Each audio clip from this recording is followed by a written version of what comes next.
à la traite, à l'alimentation, pour traiter les effluents d'élevage. La robotisation s'est démocratisée. Ces technologies ont aussi permis de collecter beaucoup de données, beaucoup de data. Les capteurs, la data se multiplie, les volumes d'informations collectées explosent. On peut y voir la promesse d'un élevage plus précis, plus rentable, plus transparent, peut-être plus vert. Raisonne-t-on désormais au troupeau, à la patte, à l'animal, voire même au pied, à l'aplomb, je ne sais pas. D'où la question centrale de cette table ronde. Comment l'agtech augmente la rentabilité des élevages?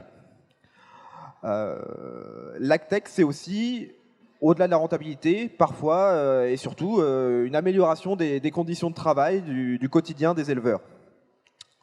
Pour débattre de ce thème autour de la table, alors on a d'abord Jean-Louis Perrault, directeur scientifique élevage de l'INRA. Myriam Iji, chargée de mission chez Farm Leader. Hervé Maire, expert consultant international AgriFood. Frédéric Boussotreau, éleveur de limousine.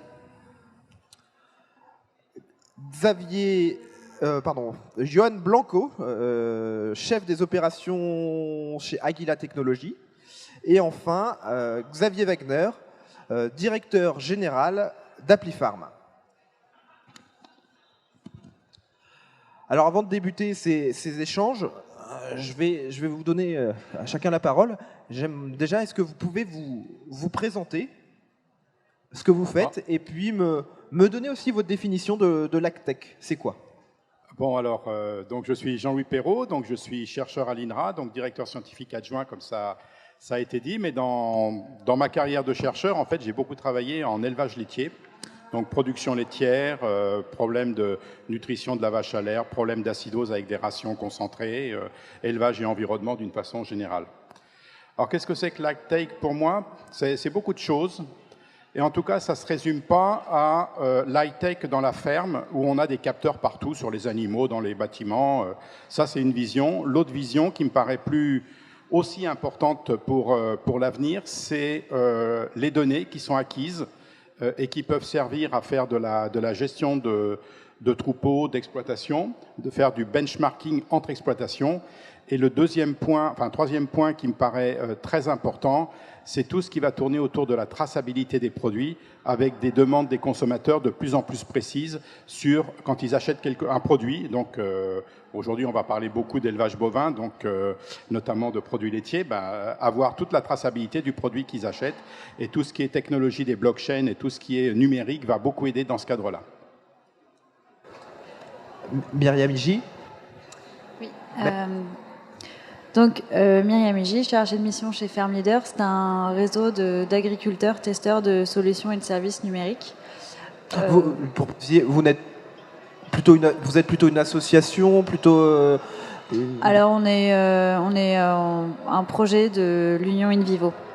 Donc l'union de coopératives InVivo, et nous on vise à proposer aux adhérents du réseau toutes sortes de technologies, d'outils, de services numériques qu'ils souhaitent tester pour répondre à une certaine problématique.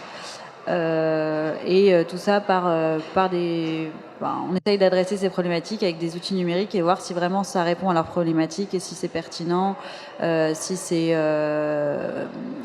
bien adapté sur le terrain et si c'est faisable et réalisable. Voilà. Et pour savoir si la technologie est utile. Si la technologie est utile et adaptée et adaptable aussi. Si elle a une bonne adoption sur le terrain, au-delà des salons, vraiment sur les exploitations, est-ce que au bout de quelques semaines, quelques mois, elle reste utilisée ou elle présente certaines failles d'utilisation qui donneront pas suite, et voilà, pour détecter ça au plus tôt et améliorer les technos. C'est bon. Hervé Maire. Oui, bonjour. Je m'appelle Hervé Maire. Et je suis aujourd'hui consultant international après avoir travaillé longtemps dans les agrofournitures et notamment dans une société qui a été la première à industrialiser et à mettre sur le marché un robot de traite. Donc ça s'est passé ici, au CIMA, c'était en 98, donc il y a un peu plus de 25 ans. Et, je crois que c'était plus ancien, non? C'était pas plus ancien, c'était pas 92-93 la médaille d'or? Alors c'était en 92-93, oui, exactement, oui. Et nous allons pouvoir en discuter ensemble et puis de voir l'évolution jusqu'à aujourd'hui et peut-être même aller un peu plus loin. Voilà, bonjour, donc Bossoutro Frédéric, donc je suis l'éleveur de la table ronde. Donc je suis éleveur de limousines en Corrèze, donc élevage allaitant sur 220 hectares avec 160 mères, exploitation familiale, basée beaucoup sur l'herbe. Je participe à peu près à tous les concours nationaux et internationaux de la race, donc je suis présent avec des animaux au CIMA, donc c'est pour ça que j'étais en tenue de concours juste avant de venir ici. Donc moi, le data system, en fait, moi, c'est sur ma ferme, c'est les utilisations d'outils simples, efficaces, pour me faciliter la vie et me permettre d'être plus efficace sur des choix pertinents sur ma rentabilité. Voilà. Alors, donc je suis après les études. Enfin, mais vous avez un rôle très important sur cette table ronde, ça va être d'être le représentant du terrain et du concret, savoir si tout ça c'est aussi réaliste et que si ces outils vous aident bien. Donc vous après, serez je donnerai aussi, voilà, un avis qui est le mien et voilà. on partagera. Voilà. Donc, bonjour à tous, Johan Blanco de la société Aguila Technologies, une PME basée au Pays Basque et spécialisée dans les systèmes électroniques communicants. Donc ce qu'on fait typiquement, c'est qu'on va développer des capteurs qui vont collecter de la donnée, renvoyer la donnée, la revaloriser afin d'apporter de nouveaux services aux clients, aux utilisateurs finaux. On travaille principalement dans 3 domaines, l'industrie, la logistique, le transport et surtout l'agriculture ou l'élevage, pour laquelle on a développé un système GPS pour suivre les animaux d'élevage. Donc aujourd'hui, on est constamment en évolution de ce produit via des projets de recherche, que ce soit avec l'Institut de l'élevage ou des universités, pour faire évoluer et amasser de nouvelles données et apporter de nouveaux services. Donc voilà. Xavier Wagner. Bonjour, donc Xavier Wagner, je suis le directeur général d'Appifarm. Alors Appifarm, c'est en 2 mots le résultat d'une initiative collective dont l'objectif était d'organiser l'accessibilité des données. Donc on est vraiment sur le sujet des données qui appelle à un certain nombre de questions à la fois autour du modèle de partage, du caractère inclusif de l'éleveur dans ce modèle de partage. Donc une dimension technologique, mais aussi une dimension éthique derrière tout cela. Et je dirais que l'AgTech pour moi, enfin, et j'arrive à la fin moi du tour de table, c'est déjà réaffirmer le fait que ce sont des outils au service d'une stratégie qui doivent porter un sens et que derrière ça, il faut organiser une gouvernance pour que ça puisse se réaliser et prévenir aussi des formes de dérive. Donc c'est un sujet global qui est à la fois sociétal et nous, notre contribution, elle se situe sur 2 aspects. Le premier, c'est pour les acteurs de l'amont de rendre accessibles ces données pour permettre aux entreprises de l'élevage à apporter des nouveaux services, donc à faire preuve d'innovation pour transformer des données en valeur. La donnée toute seule, on va y revenir, je pense, mais voilà, il faut transformer, il faut que ça serve, qu'il y ait une utilité et qu'elle soit surtout partagée. Et la deuxième chose, c'est que, étant né de l'amont, de 8 entreprises de l'amont, on a, nous, un enjeu à travers la traçabilité, à pouvoir caractériser à travers les données une certaine réalité de l'élevage à travers les produits alimentaires et délivrer des messages aux consommateurs. Alors pour poser le débat, on va faire un petit peu d'histoire avec vous, Hervé Maire, parce que, on le rappelle, vous aviez obtenu la médaille d'or, enfin vous avez participé à l'élaboration du premier robot de traite qui avait obtenu une médaille d'or du CIMA à 92-93. Donc on a eu plusieurs étapes en agriculture, on a eu la mécanisation, plusieurs révolutions, la mécanisation, la robotisation et maintenant peut-être la data. Aujourd'hui on parle d'AgTech, de data. Alors depuis quand? Voilà, vous avez, je crois, quelques diapos à passer en même temps et à commenter. Je vous laisse la parole. D'accord, merci Vincent. Si vous voulez envoyer les diapos.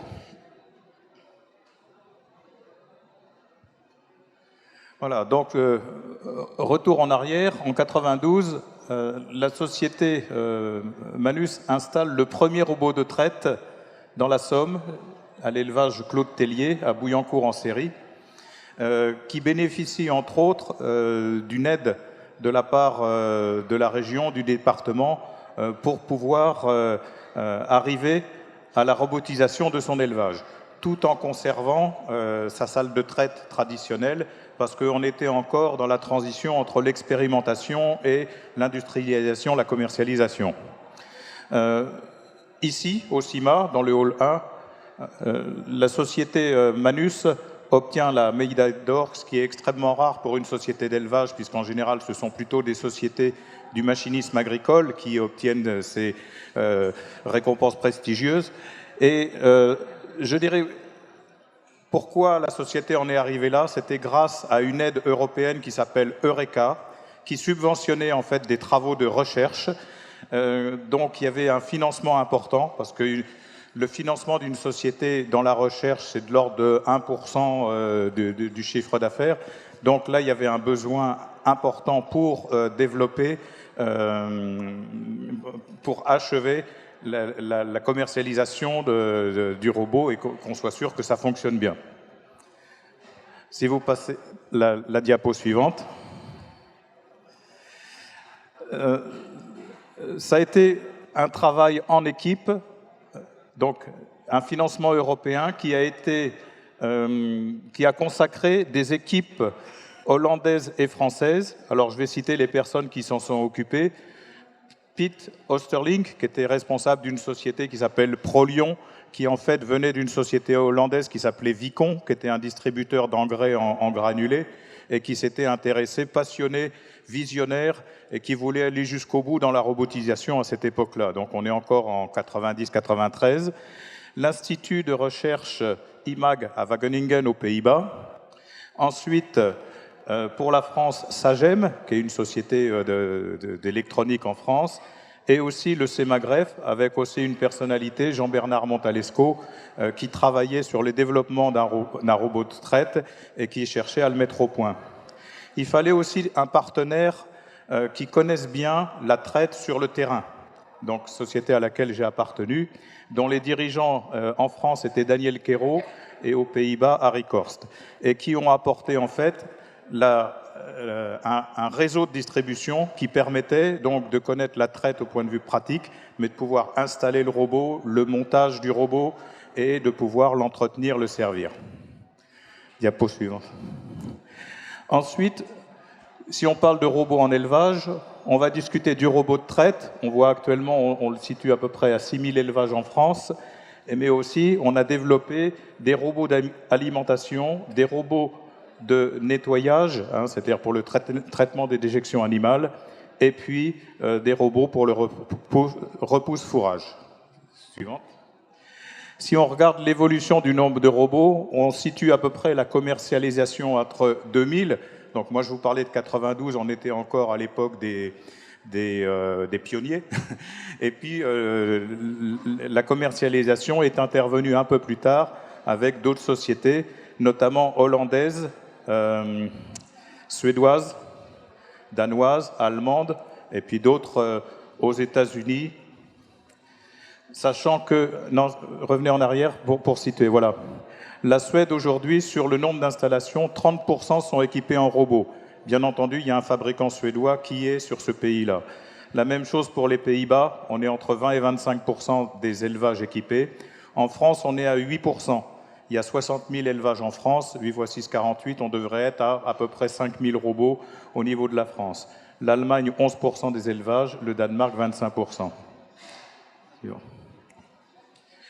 Alors ça, c'est le schéma de la robotique en élevage de précision. Donc c'est Clément Alain de l'Institut de l'élevage qui me permet d'utiliser ce schéma-là, qui permet de comprendre l'interaction entre l'animal, l'équipement, l'éleveur, et ça va être l'objet de la discussion dont on pourra avoir aujourd'hui avec les capteurs, les datas et l'usage que l'on fait de ces informations-là. Ici, c'est une société qui s'appelle Medria, qui il y a quelques années avait développé des capteurs, notamment utiles pour la détection des chaleurs, détection des vélages, aide à l'alimentation, à la santé animale. Cette société, en tant que Medria, n'existe plus, mais elle a été reprise, la technologie, par d'autres sociétés qui continuent une activité au niveau régional. Ici, c'est un schéma qui va nous intéresser. C'est quels sont les facteurs qui favorisent l'adoption d'une robotisation ou alors la réticence, les freins qui empêchent je vais mettre mes lunettes. Alors, on a un intérêt pour les nouvelles informations, pour le confort de travail, le goût de l'innovation. Quand on est les premiers, on est toujours intéressé par cet aspect-là. Ce qui est à l'encontre d'un besoin de sécurité où on attend que les autres essayent le matériel pour savoir si ça fonctionne bien. Ensuite, normes, enjeux sanitaires. Et à l'inverse, ou en opposition, on aura des freins qui sont les coûts des équipements et des services, sens du métier, le sens dans lequel va le métier, confiance, dépendance aux outils et adaptation des pratiques. Donc ça va être aussi à discuter entre nous aujourd'hui, entre les experts et avec la salle. Suivant. Et voilà, pour conclure cette présentation, la centrale de phénotypage. Donc, ce qu'apporte le robot en termes d'aptitude à la traite, vitesse, débit de matière, température, conformation de la mamelle, l'alimentation et la santé mammaire. Voilà, je vous remercie. Petite question, aujourd'hui, quand on pense robot de traite, robotisation, on pense plus à Manus. Est-ce que finalement la technologie, est-ce que des technologies ne peuvent peut-être pas arriver des fois trop tôt pour une entreprise ? Alors, cette société-là faisait partie d'un groupe international, un groupe suédois, qui avait opté à l'époque pour commercialiser ses produits sous deux marques de Laval, enfin Alpha Laval à l'époque et Manus, et au bout de quelques années, ont décidé de fusionner les deux marques, tout en utilisant les évolutions technologiques qui avaient été apportées à ce moment-là. Alors, on le voit, c'était un projet européen, voilà, une innovation majeure portée par des partenaires européens, différents pays. Alors là, je vais me tourner vers les startups. Est-ce que ce schéma de recherche et de développement à l'échelle européenne, c'est fini, ou est-ce que c'est un modèle qu'on peut imaginer ? Voilà, parce que vous êtes aussi dans la R&D, est-ce que c'est forcément des startups, c'est forcément porté par le privé, ou est-ce qu'il peut y avoir des collaborations entre entreprises ? Aujourd'hui, c'est le cas, clairement. On voit encore beaucoup d'appels à projets européens autour de l'élevage. Nous-mêmes, on participe dans beaucoup d'appels à projets. Il y a énormément de financement aujourd'hui possible pour des startups, des grands groupes, des centres de recherche. Et il faut utiliser ces moyens-là aujourd'hui pour développer de nouvelles technologies et faire avancer on va dire, financer la R&D. Aujourd'hui, une société, une PME, pour qu'elle finance sa R&D, elle utilise ce genre de programme. Même question, Xavier Wagner. Oui. Alors, je crois qu'effectivement, c'est utile. Je pense qu'il faut être vraiment dans quelque chose de très appliqué, qu'on soit dans l'expérimentation. On a quand même des enjeux de pouvoir avoir une vision de commercialisation à travers les priorités qu'on se fixe en matière de recherche. On a, nous, récemment remporté dans le cadre d'un consortium européen la mise en œuvre d'une plateforme de traçabilité blockchain en Espagne, directement avec un transformateur, avec son groupement de producteurs. Donc nous, on oriente vraiment, on se focalise sur des appels à projets qui nous permettent de faire une première étape de réalisation en réel, et parce que nous, on a un enjeu qui est la vitesse, etc. Et ensuite, je pense qu'on est dans un sujet global d'innovation. On a besoin de faire des itérations très courtes, de rencontrer des utilisateurs très rapidement, de se tromper, d'apprendre et de évoluer. Donc je pense qu'il y a un sujet de méthodologie d'innovation au-delà même de la recherche plus globale pour qu'on puisse passer de l'idée à apporter quelque chose. Et je pense que ce que nous apprend aujourd'hui la spirale, on va dire, d'attente croissante des consommateurs sur des nouvelles attentes, c'est qu'il va falloir faire preuve de beaucoup plus de réactivité pour apporter des réponses, pas qu'aux consommateurs, mais de manière un peu plus globale et pour avoir une capacité d'adaptation beaucoup plus forte. Jean-Louis Perrault, on parle d'élevage de précision. Est-ce que vous pouvez nous dresser un état des lieux des pratiques actuelles en termes d'agtech en élevage, on a vu le graphique là sur les robots de traite d'Hervé Maire. On voit quand même un petit fléchissement de la courbe. Et finalement, alors qu'il y a un fléchissement de la courbe, alors que il y a 8% seulement 8% d'élevage français équipé, et que c'est beaucoup moins que nos voisins européens. Alors, comment ça s'explique? Est-ce qu'il y a d'autres... Enfin, on ne peut pas parler que du lait, mais est-ce que c'est la même tendance générale? Alors, je voudrais dire quand même que les robots de traite, c'est vraiment une rupture fantastique en élevage laitier. Hein. C'est-à-dire qu'on reconstruit un système autour du robot. Ça, c'est pas qu'une petite innovation incrémentale. Hein. C'est vraiment une innovation de rupture. Alors, il y en a moins en France que dans d'autres pays, pour différentes raisons. D'abord, en France, ça se développe, parce que 60 000 élevages, mais on est sur des territoires très différents. Quand on regarde les zones très spécialisées en lait, donc dans le Grand Ouest et en particulier la Bretagne, une installation sur 2, voire peut-être un peu plus aujourd'hui, en nouvelle installation de traite, c'est des robots. Donc ça se développe. Alors, pourquoi quand même moins en France qu'ailleurs? Vous avez vu que dans tous les pays où c'était développé, c'est des pays du nord de l'Europe. Alors d'abord, ils ont des constructeurs locaux. Bon, ça c'est un point. Et puis surtout, c'est des pays qui ne pâturent pas. Les vaches sont à l'intérieur.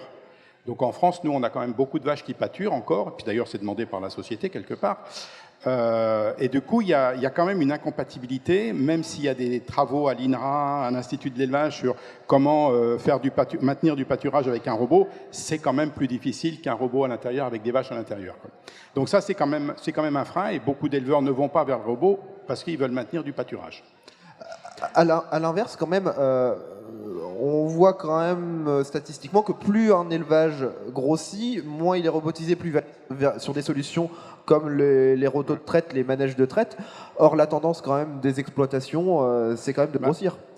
Alors, la tendance des exploitations, c'est de grossir, et ça va continuer. Le robot a un inconvénient. Enfin, il a beaucoup d'avantages, plusieurs inconvénients. Il y a un inconvénient, c'est quand même, on a un nombre de vaches par bloc de robots, 50, 60, 70 vaches. Mais si vous en avez 100, vous n'êtes pas pour avoir 2 robots, encore, pas assez gros. Et puis, un seul robot ne suffit pas. Donc, il y a des effets de seuil quand même. Donc, et puis, il y a des éleveurs qui disent... Alors, je n'ai pas de statistiques, mais quand on discute, il y en a qui disent le robot, c'est très bien, mais finalement, la salle de traite, si j'en ai une performante, je passerai qu'1h30 à traire le matin, 1h30 le soir, mais une fois que j'ai trait, c'est fini, je peux faire autre chose, éventuellement aller me promener, si c'est dimanche. Que le robot, j'ai toujours mon téléphone, et puis il peut toujours y avoir une alerte. Donc voilà, il y a aussi des éleveurs qui raisonnent comme ça. Alors, pour moi, le robot, c'est emblématique. C'est vraiment la grande innovation en élevage laitier. Alors, certains l'adoptent, certains l'adoptent. Après, il peut y avoir plein de motifs. Après, il y a d'autres innovations qui arrivent aujourd'hui et qui sont utilisées en élevage. Alors, il y a des innovations, ça a été présenté, les pousseurs de fourrage, nettoyeurs, ça se développe. Les robots d'alimentation, là, je dirais, c'est un gros investissement. Et puis, c'est soit on va vers ça et donc on change de système, soit on maintient du pâturage et on ne va pas investir dans un système d'alimentation automatisé. Donc là, c'est un choix vraiment fort de système au départ. Après, il y a tout un tas de matériel qui existe dans le commerce, qui sont utiles aux éleveurs. Alors, les détecteurs de chaleur, les détecteurs de boiterie, les notations d'état corporel, tout ce qui est analyse du lait qui permet, alors soit pour des aspects valeurs économiques, les teneurs en protéines, en matière grasse, mais derrière on peut, de l'aval par exemple avec le Herd Navigator, on dose la progestérone et donc on voit la reprise de cyclicité des vaches. Donc en plus, la vache laitière, c'est un animal qui est vraiment formidable pour réfléchir à toutes ces nouvelles technologies, parce que c'est quand même un animal qu'on voit 2 fois par jour ou 3 fois, où on a du lait, donc on a un fluide biologique où on peut faire plein d'analyses. Donc c'est la porte ouverte à l'innovation, en fait. Hein. Alors après, cette innovation, elle est plus ou moins importante selon les pays. Un des pays qui est très très avancé en élevage de précision. Alors bon. On parle d'élevage de précision. Quand j'étais jeune, alors il y a déjà un certain nombre d'années, j'avais un oncle dans le Limousin, il avait 5 vaches et il faisait de l'élevage de précision avec ses 5 vaches, limousine. Donc voilà, élevage de précision, on ne réinvente pas les choses, on le fait avec des appareils entre l'éleveur et l'animal. Un des pays qui est très avancé, c'est l'Israël. qui a vraiment beaucoup de choses, et notamment en imagerie, par exemple pour la détection des boiteries sur les animaux. Les animaux sont filmés, et on analyse seconde par seconde la démarche de l'animal, et on détecte très vite des problèmes. Alors je pense que c'est ça qui peut être très intéressant dans ce qu'il est convenu d'appeler l'élevage de précision, c'est tous les capteurs qui sont en cours d'étude, qui pour certains sont déjà commercialisés, qui vont détecter des dysfonctionnements de l'animal avant que l'œil humain ne puisse les voir vraiment, donc avant que l'éleveur puisse les voir. Alors c'est des troubles de santé, ça peut être des troubles, enfin, ou des comportements pour le bien-être de l'animal. Et là, c'est vraiment un domaine de recherche qui est très intéressant, mais qu'il faut vraiment coupler le volet technique et le volet social derrière. Parce que détecter très tôt une pathologie sur un animal, enfin une pathologie qui risque d'arriver, bon, c'est fait pour réduire l'utilisation des antibiotiques, de fait. Sauf que quand un éleveur va voir une petite alerte arriver, peut-être qu'il va avoir tendance justement à soigner son animal avant qu'il soit trop malade. Donc il peut y avoir de la surmédicalisation. Donc le progrès technique doit aller avec une approche sociale et du comportement des gens. Donc voilà, il y a beaucoup de choses à faire dans ce secteur de l'élevage de précision. Et je voudrais aussi dire que ça ne s'arrête pas à l'animal. Ça commence avant. Il y a aussi beaucoup de technologies pour la production de fourrage, pour la production d'aliments, pour le stockage de ces aliments. Hein, c'est évidemment, il n'y a qu'à aller voir dans le hall, alors je ne sais plus si c'est le 5, toutes les machines là, qui sont des machines aussi connectées. Quand on ramasse son herbe, on a immédiatement la teneur en azote, les rendements, enfin, l'hétérogénéité sur la parcelle. Il faut intégrer ça. Après, l'enjeu, donc c'est ce qu'il fait là-bas, c'est après, on a plein d'informations. Comment on peut reconnecter toute cette information, parce qu'au bout du compte, l'éleveur, il gère une exploitation, quoi. Il ne gère pas qu'une vache, pas qu'une parcelle, il gère son exploitation, mais il va avoir aujourd'hui beaucoup d'informations pour gérer son exploitation. Peut-être de trop, parfois même. Alors vous dites il y a plein de choses à faire. On a peut-être l'impression quand même que c'est plus orienté hors sol, quelque part, parce que là, je vais donner la parole à Frédéric Boussoutreau. Mais vous, en tant qu'éleveur, vos vaches, elles partent, elles sont à la pâture un certain nombre de mois dans l'année. Comment vous ressentez, vous, est-ce que vous avez besoin de tous ces capteurs? Éleveur allaitant, bon, enfin, je rejoins un peu les propos de monsieur. C'est-à-dire que nous, on s'est accentué par rapport. On a une période d'hivernage de mi à peu près. On a des grosses périodes où les animaux sont dehors. Donc, des outils de connexion ou d'information, d'automatisation, c'est souvent fait autour des bâtiments. Et autour de ces bâtiments, après, on a un problème de rentabilité, c'est-à-dire que pour être rentable, cette innovation est utilisée toute l'année. Et donc, je comprends que dans des pays comme l'Israël, où ils font beaucoup d'hors-sol et qu'ils ont très peu de pâturage, eux, ils arrivent à optimiser ce genre d'outils. Donc, nous, c'est vrai que par rapport à ça, c'est indéniablement un frein. Donc après, bien sûr, moi je travaille beaucoup avec l'application, avec des réceptions de données, même en tant qu'éleveur, en gestion d'épandage d'engrais, en gestion de consommation sur les mélangeuses. C'est vrai que quand on hiverne l'hiver, on aimait savoir le tonnage donné, les rations appliquées, surtout en plus que les fermes sont tendance à se développer, donc on a tendance à utiliser aussi de la masse salariale extérieure. Donc c'est vrai que des outils paramétrés permettent à nos salariés d'utiliser simplement, efficacement, en donnant les rations d'une personne à l'autre. Donc il y a beaucoup de simplifications qui peuvent aller là-dessus, quoi. C'est vrai qu'un éleveur laitier avec un robot de traite, s'il y a plusieurs intervenants sur la salle de traite, le robot, lui, ce sera tous les jours pareil, tandis qu'avec des salariés qu'on met dans une salle de traite, des fois, il faut avoir une relation de confiance et de capacité, et on ne la trouvait pas forcément. Et c'était aussi un frein et quelque chose qui donnait une astreinte vraiment énorme de l'agriculteur. Donc, ces technologies, oui. Bien sûr, il faut y aller, je pense, et le développer.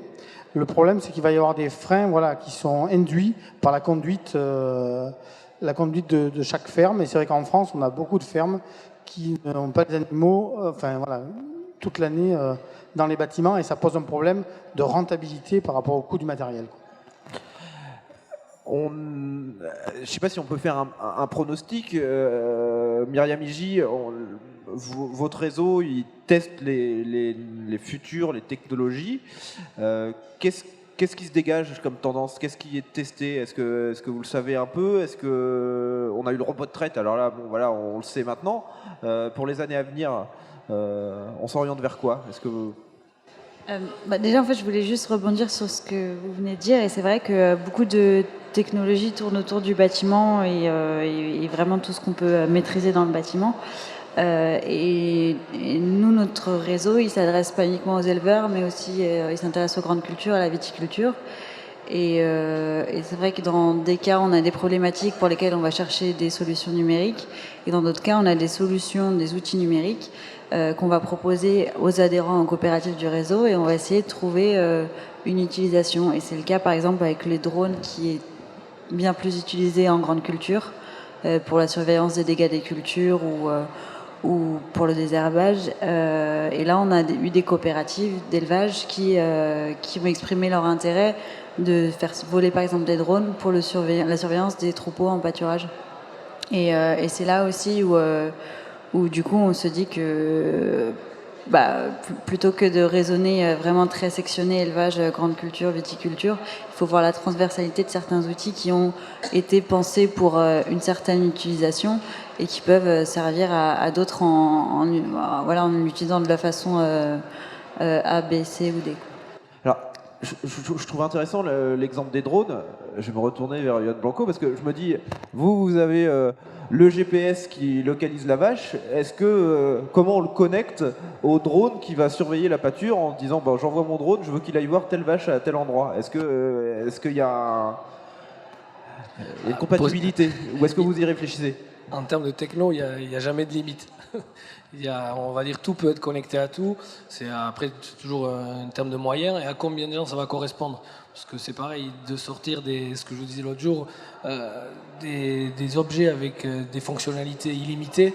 Après, vous allez forcément avoir un système dur à utiliser qui ne va pas correspondre à tout le monde, même si, nous aujourd'hui, pour sortir un produit, on essaye d'avoir des configurations, mais qui peuvent correspondre au plus possible des éleveurs. Si maintenant vous connectez un drone avec un GPS, avec le bâtiment, oui, ça peut être intéressant. Par contre, celui qui n'a besoin que du GPS ou que du drone, il va être à un moment donné pénalisé par le fait que le produit fait trop de choses.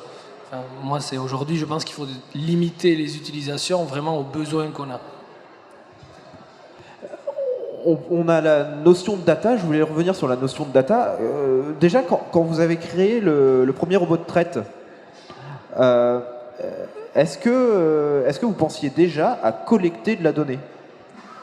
Alors, à cette époque-là, pas vraiment. Disons que ce qu'on voulait, c'était pouvoir automatiser la traite, effectuer un branchement automatique. Maintenant, on se situe près de 30 ans en arrière. L'informatique n'était pas aussi développée que maintenant. On avait affaire à des automates programmables qui communiquaient en langage ASCII. L'informatique, on n'avait encore pas Windows. On était obligé de programmer soi-même, etc. Et les capacités de stockage étaient extrêmement limitées. On passait de la floppy disquette à premier disque dur, etc. Donc après, on a réussi à évoluer aussi dans le domaine de l'informatique et on ne pensait pas du tout à stocker des données. Par contre, on voulait chercher des données qui étaient vraiment utiles. Ce qu'on voulait, c'était avoir la quantité de lait, avoir la quantité d'aliments à distribuer, l'identification des animaux et puis le planning de vélage. Alors, je vais citer un exemple. Pour le planning de vélage, on utilisait 3 capteurs. Une sonde de température, mais qui n'était pas sur l'animal. On prenait la température au niveau du compteur à lait. Ensuite, on utilisait la conductibilité du lait, savoir s'il y avait des variations qui peuvent avoir une influence sur la physiologie de l'animal. Et puis, on avait aussi un podomètre qu'on attachait à la patte de l'animal et qui mesurait l'activité.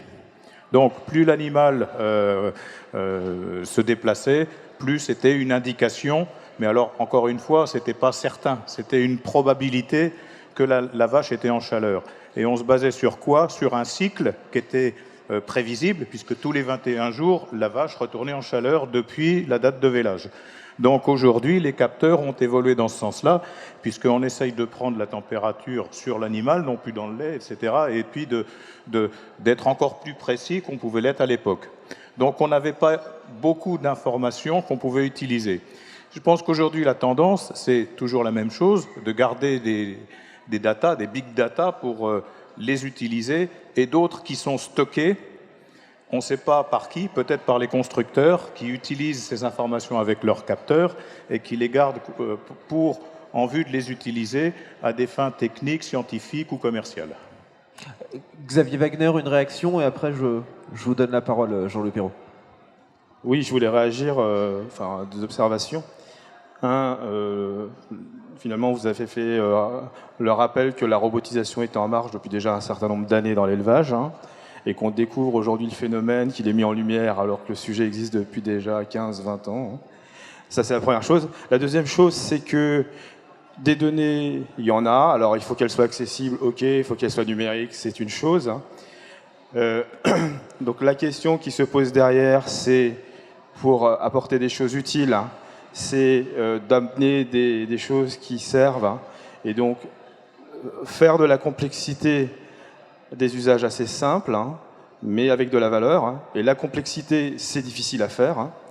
Et la troisième observation, c'est que on est beaucoup dans des approches assez silos. Un équipement, il produit ça comme données. Un autre équipement, il produit ça. Un contrôle laitier, il apporte ça.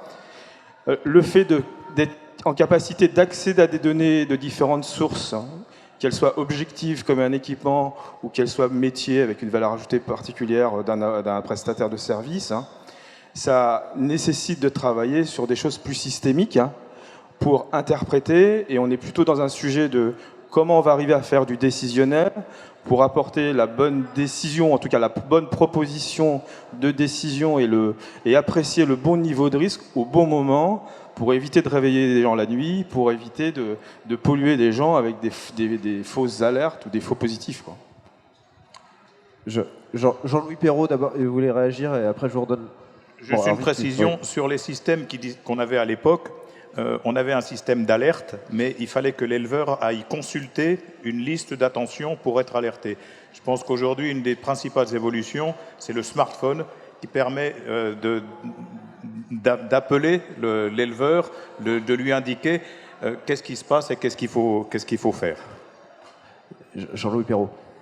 Oui, enfin, et même on peut aller plus loin, c'est que le capteur donne une information qui est transmise à un robot, et le robot agit. Enfin, c'était le schéma de IDEL. Voilà. Bon, voilà. Est-ce que c'est mieux ou pas? On peut en discuter, mais technologiquement, c'est possible. Je voulais juste revenir sur ce que vous disiez sur les données, parce que je trouve que on a vraiment, en 20 ans, on a complètement changé de problématique dans cette affaire. Moi, je me souviens, à l'époque, on avait des floppy disks, même pas, et on avait des ordinateurs, 48K de mémoire. Aujourd'hui, on parle en gigaoctets dans le plus petit appareil. Donc, ça veut dire que la donnée n'est plus un facteur limitant, plus du tout. On est capable, sur les animaux, bovins allaitants, bovins laitiers, d'enregistrer toutes les secondes la température du contenu du rumen, d'enregistrer pour les vaches laitières 2 fois par jour le poids en entrée et sortie de salle de traite ou de robot, d'avoir une notation d'état corporel 2 fois par jour et non pas 1 fois par an ou 1 fois par mois. Et donc, la question qui se pose, c'est qu'est-ce qu'on fait de toutes ces données? C'est-à-dire, une fois qu'on a la température du rumen, je vais prendre juste cet exemple-là, en continu, toutes les secondes, alors c'est justement les appareils Medria derrière, les sondes de température, là, qu'est-ce que ça veut dire? Eh bien là, il y a tout un travail de recherche, et on arrive sur des choses qui n'étaient pas prévues, finalement, avec la température du rumen, quand elle varie, il faut traiter le signal, mais finalement, on se rend compte que 2 jours avant, on a un bon indicateur de l'apparition d'une maladie. C'était pas initialement, c'était pas fait pour ça. Donc on découvre des choses complètement nouvelles. C'est en ça où c'est un monde un peu intéressant pour le chercheur, ça c'est clair.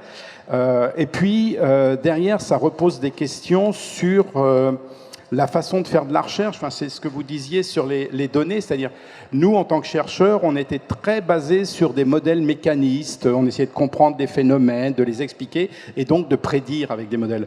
Aujourd'hui, on peut faire tout à fait différemment. On met toutes les données dans une boîte noire, on fait de l'intelligence artificielle, et on sort des systèmes de prévision de quelque chose sans même qu'on connaisse bien les phénomènes biologiques sous-jacents, quoi. Et donc c'est vraiment cet apport du numérique en agriculture. Alors on parle d'élevage aujourd'hui, mais c'est vrai sur les aspects au champ. C'est vraiment une vision complètement différente. Et il faut vraiment penser l'agriculture qui va dans le numérique, et c'est pas le numérique qui vient en agriculture, quoi. C'est vraiment un changement complet de génération finalement et de façon de penser l'avenir. Ça veut dire quoi concrètement, Xavier Wagner ou Yon? Voilà, les startups, je sais pas. On collecte plein de data, tout ce qu'on peut, et puis on verra bien ce qu'on va en faire. C'est pas un peu dangereux quand même, ça?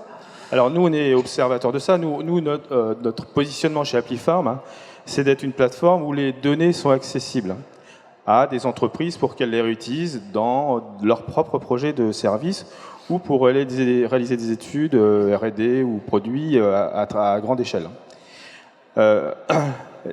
Ça appelle finalement à différentes questions. Aujourd'hui, dans notre catalogue de données, on a 10 familles de métiers. Donc la santé, la reproduction, l'alimentation.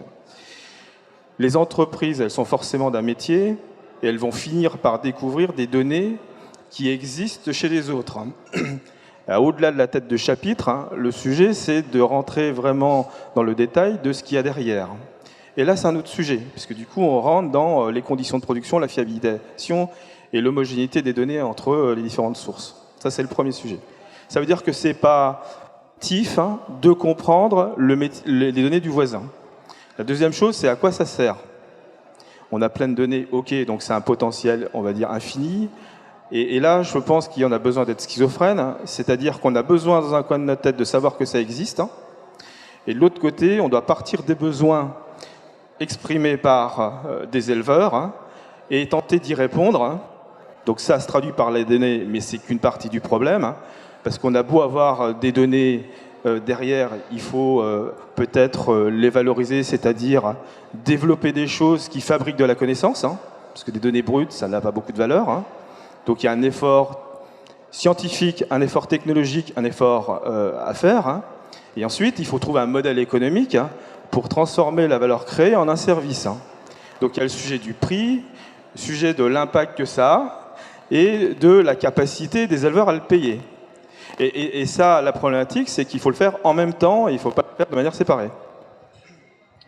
Je vais juste rebondir sur un sujet, c'est quand on parle de données, la donnée animale, pour qu'elle s'avère vraie, je pense qu'il faut la coupler à des phases d'observation. C'est-à-dire que nous, aujourd'hui, quand on met un accéléromètre sur un animal et qu'on ramasse, on va dire, de la donnée, parce qu'on utilise ce mot maintenant à bon escient, de la donnée accélérométrique, pour essayer de savoir qu'est-ce qu'il fait à ce moment-là, on va le coupler à des phases d'observation, c'est-à-dire que l'accéléromètre va tourner, mais on va également filmer l'animal et commenter ce qu'il fait pour après comparer ces phases d'observation et ce qu'on a pu observer et noter à ce que le capteur va remonter. Et c'est qu'après une multitude de tests et de traitements de données qu'on peut arriver à savoir si l'accéléromètre fait cela ou remonte ce type de données. Ça veut dire qu'il y a une forte probabilité que l'animal fasse ça à ce moment-là. Ce que je veux dire, c'est qu'il faut coupler cette donnée à des observations si on veut qu'elle s'avère vraie. Sinon, une donnée brute, ça ne vaut rien.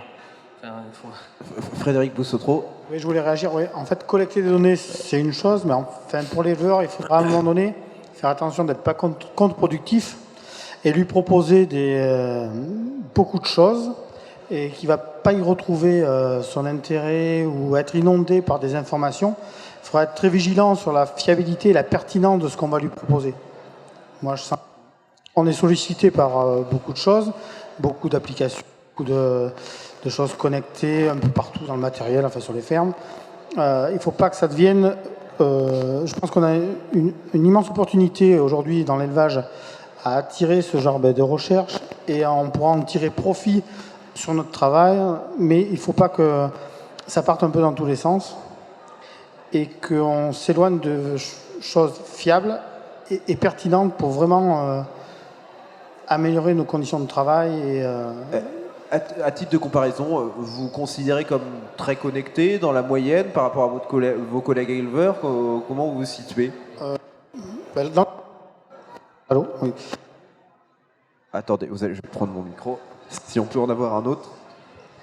Dans mon utilisation, je pense que je suis très faiblement connecté. Je pense qu'on va de plus en plus se connecter et on aura des besoins et des attentes qui vont nous permettre d'aller vers... Notre métier va changer et la connexion va faire partie de l'évolution du métier. Donc je suis connecté, oui, j'ai des applications, j'utilise des choses connectées, je suis pas anti-Internet, non. Mais je pense que par rapport à l'évolution des 10 prochaines années, je suis très peu connecté. Vous avez quoi, par exemple, sur votre smartphone, les 3-4 applis là, que vous utilisez quotidiennement les applications, c'est des accès sur le France Limousin Sélection, limousine.org, pour avoir récupéré assez facilement toutes les données sur mes animaux, toutes les généalogies, tout l'état des naissances, toutes les performances. Donc on s'en sert beaucoup pour faire les croisements entre les animaux lors des saillies.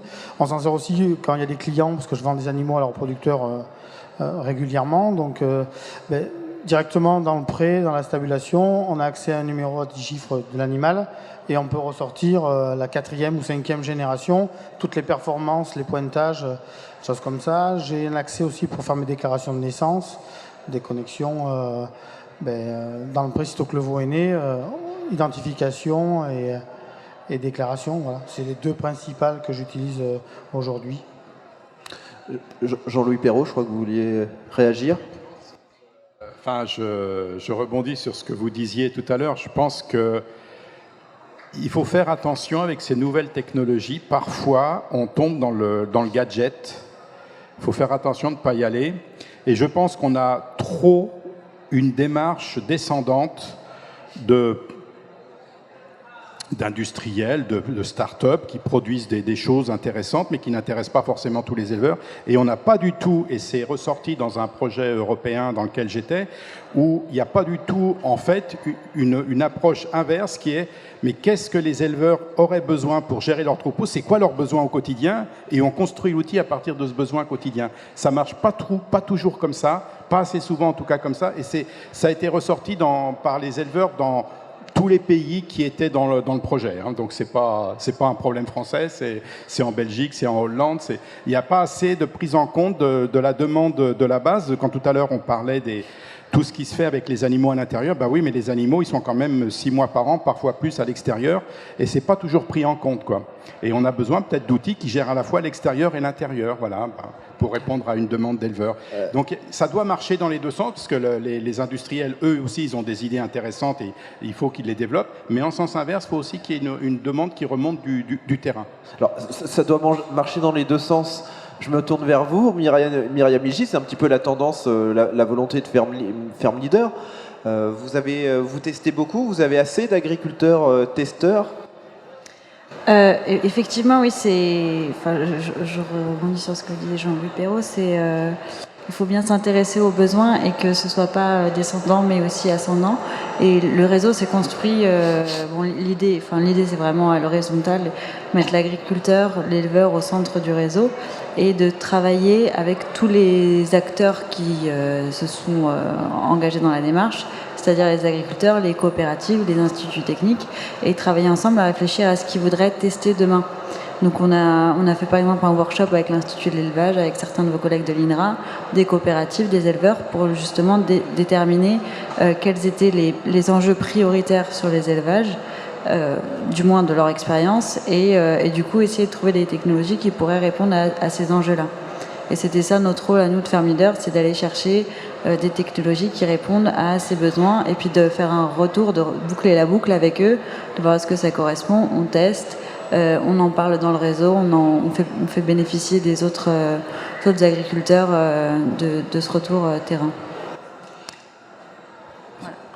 Est-ce qu'il va y avoir un changement de paradigme avec toute cette data? C'est-à-dire qu'on était un peu dans le schéma, le matin, l'éleveur, il fait le tour de ses bêtes, après il va peut-être revoir ses données de gestion. Est-ce que ça s'inverse? C'est-à-dire qu'il commence par regarder son smartphone, ça lui indique quelle bête aller voir en priorité? Comment on raisonne? Et Frédéric Boussotro, comment vous le vivez, vous, en tant qu'éleveur? Parce que ça peut changer votre quotidien et vous avez, la motivation pour avoir choisi ce métier, c'est aussi d'être au contact des animaux. Ouais, moi, enfin, après, ça, c'est une réponse peut-être plus personnelle. C'est vrai que moi, avant, je démarrais mon smartphone, sûrement, oui, parce que je regarde mes mails le matin en me levant, ou des choses comme ça. Je pense que ma priorité numéro 1, moi, c'est d'aller voir les animaux. Donc, psychologiquement, j'aurais du mal que ce soit l'inverse. Après, je comprends tout à fait que par rapport à des élevages laitiers, ou quelqu'un qui va aller intervenir sur ces animaux, ben lui, la première chose qu'il va faire, c'est regarder peut-être toutes les informations qui s'est passées pendant la nuit pour pouvoir intervenir plus rapidement. En élevage allaitant, aujourd'hui, les animaux, on a moins de contact avec les animaux directs et moins de contrôle possible. C'est vrai qu'une vache laitière, c'est idéal, quoi, parce qu'on la traite matin et soir, donc on peut récolter elle passe dans un endroit fixe matin et soir, donc c'est plus facile de collecter des données. Nous, au mieux, elles sont dans des box pendant l'hiver, pendant 4 mois, mais bon, c'est plus compliqué à récolter des données. Donc, moi, la première chose en tant qu'éleveur, c'est d'aller dans ma stabulation et faire le tour de mes animaux avant de commencer la démarche. Après, voilà, c'est personnel. Je suis sûr qu'il y a des cas de ferme qui, ça peut être le contraire, et je le comprends tout à fait. Est-ce que vous avez des projets d'investissement? Est-ce que vous avez fait un tour, là, par exemple, au CIMA? Et est-ce qu'il y a des choses qui vous tentent? Je ne sais pas, de la pesée automatique, je ne sais pas. Est-ce qu'il y a des choses que vous voulez faire évoluer sur votre exploitation dans les prochaines années? Oui, il y a des choses qui peuvent évoluer, il y a des choses très intéressantes, qui peuvent intéresser des éleveurs allaitants même comme moi, comme des repousses fourrages, des choses comme ça, parce que c'est vrai que ça utilise de la main-d'œuvre, c'est jamais... repousser les fourrages, c'est jamais quelque chose de très, très passionnant. Donc, des automatismes comme ça peuvent être intéressants et adaptés aux besoins de mon exploitation, même si ça sera, je sais, sur une période assez courte, 5 mois. Donc, après, il faut regarder l'aspect rentabilité. Ça serait plus adapté pour des gens, même en allaitant, qui ont des ateliers d'engraissement. Donc, je reviens sur cette notion de rentabilité, parce que je trouve qu'elle est importante. C'est vrai que les coûts, aujourd'hui, sont de plus en plus serrés. Et la filière, c'est un peu plus compliqué à avoir des revenus convenables. Donc ça rentre dans la balance. Des choses comme ça utilisées à l'année dans des ateliers d'engraissement ou des fermes laitières, voilà, se résonnent plus facilement que sur mon élevage à moi, mais je m'y intéresse. Pesée automatique, oui. Pesée automatique lors des contrôles de performance, parce que bon, voilà, je suis inscrit, donc je fais des contrôles de performance tous les 3 mois. Forcément que passer des animaux et avoir des pesées automatiques avec des lectures sur les boucles, ça commence déjà à rentrer dans les mœurs un peu sur les fermes, avec des lectures automatiques et des pesées automatiques des veaux. Oui, parce qu'on gagne du temps, du confort de travail, et les données sont de suite centralisées, on a les retours en direct. Donc oui, des choses comme ça peuvent aujourd'hui, sur ma structure à moi, m'intéressent et j'y regarde. L'agriculture, l'agroalimentaire, on s'inscrit dans un temps long. Est-ce qu'on a besoin de l'instantanéité des capteurs, de la donnée, de la data? Est-ce que vous avez, d'ailleurs, Xavier Wagner, est-ce que vous avez besoin de tant de données et à l'inverse, est-ce qu'il y a des données aujourd'hui que vous recherchez? Est-ce qu'on manque de certaines attentes, certaines data qui sont attendues par l'amont, l'aval de la filière? Alors, derrière le mot instantanéité, il y a finalement un peu deux choses. Il y a la fréquence de mesure qui permet de la précision, et l'instantanéité au sens, est-ce qu'on a vraiment besoin de cette information-là tout de suite? C'est un peu deux choses différentes. Ça passe par la même réponse, c'est de mesurer fréquemment et la conséquence est donc d'avoir beaucoup de données. Je pense qu'on passe globalement d'un système où on a à intervalles réguliers, comme les contrôles laitiers, des acteurs qui viennent tous les mois, tous les 2 mois, tous les 3 mois et qui font un certain nombre d'actions. Ça permet de générer de la donnée, ça permet de partager des choses. L'apport des objets connectés, c'est de pouvoir amener plus de données, de comprendre différemment les choses. Donc dans l'intervalle entre la fois où on est passé et 2 mois après, il se passe des choses, de pouvoir les caractériser, de pouvoir rentrer dans des logiques préventives, voire prédictives. Donc ça nous emmène vers ça. Mais le retour de l'information, c'est-à-dire à quel moment il y a un risque, c'est un autre sujet. Je pense que c'est le sujet de à quel moment j'amène l'information au bon moment, avant que ça se passe, idéalement, pour que l'éleveur puisse prendre une décision ou lui proposer des séries de décisions. Ensuite, pour parler des consommateurs.